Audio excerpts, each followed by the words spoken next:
Hello everyone, my name is Robert, and in this video, we're going to be doing IPS security alerts. And so these are all of the alerts that are coming into the system, and we're going to have to investigate these alerts. And these alerts are triggered by Suricata rules.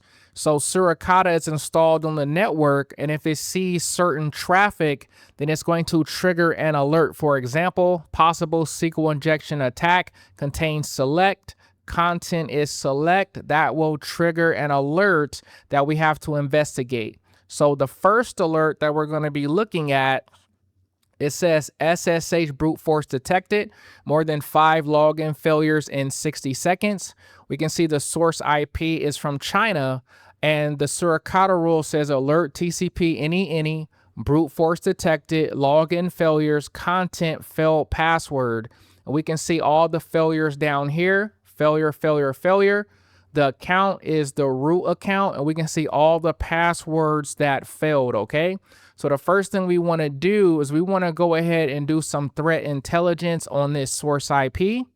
And when we look at the threat intelligence at abuse IPDB, you can see this IP was reported 28,967 times. Confidence of abuse is 100%. So we definitely want to block this IP. So we're going to go ahead and go to the dashboard for the IPS, and we're going to put in a permanent block for SSH. And then we're going to go ahead and close out this alert. We're going to click True Positive Security Tool, and we're going to say source IP blocked for SSH exploit attempts. Okay. So now what we're going to do is we're going to go to the next alert. And this particular alert is a cross-site script. It says cross-site scripting fake login. And it says an attacker injected a malicious script into a search box to display a fake login pop-up and steal user credentials via a post request to a malicious server, okay? So we want to go ahead and just do some research on this particular IP, some threat intelligence, just to see what we're working with. And we can see that this 45 IP from Brazil was reported 556 times. Confidence of abuse is 90%, okay? So the next thing I want to do is I just want to look at the actual script. So what I'm going to do is I'm going to put this into an HTML preview, and you can see it appears to be the Microsoft Windows logo. Session timed out, and it says please re-enter your Microsoft 365 credentials, and it says username and password. So they're trying to have this pop up on the website and steal people's login credentials. Okay, so we definitely want to go ahead and escalate this to the tier 2 SOC. So let me go ahead and reach out to the tier 2, and it says team, we've detected a malicious script injection from the IP.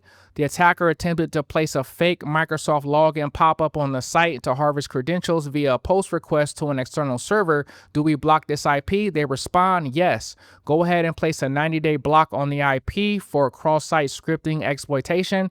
Since the attacker is actively injecting scripts, we will also check the web application firewall logs for additional payload variations. I respond, understood, blocking the IP for 90 days. So next thing I have to do is I have to go get the IP and do some incident response. We're going to go ahead and put in a 90-day block on this IP, a 90-day block, okay?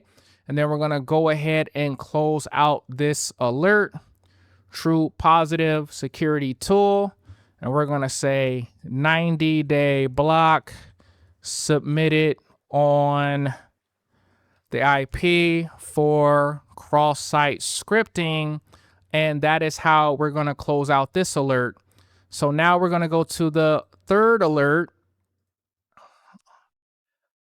and this alert is for the internal IDS. It says alert, internal network scan detected.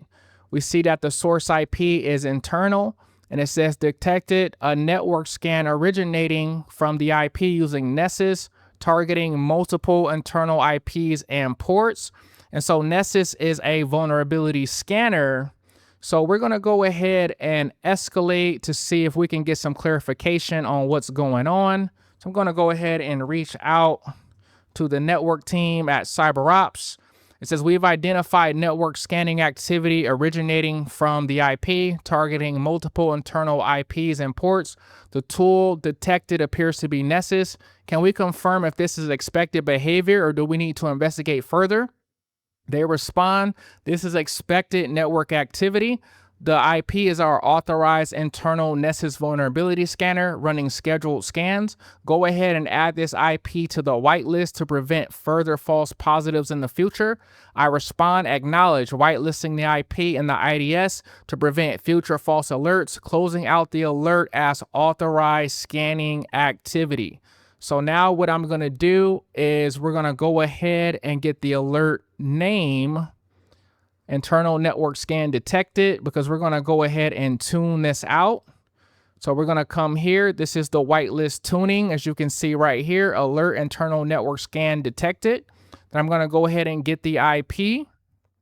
And what this is going to do is it's going to whitelist this IP so that we don't get any more false positives, okay? And then we're going to go ahead and close this out as candidate for tuning, okay, because it's a false positive.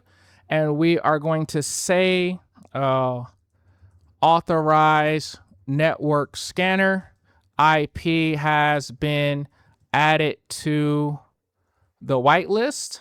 All right, and that is going to conclude this video. Thank you so much for watching.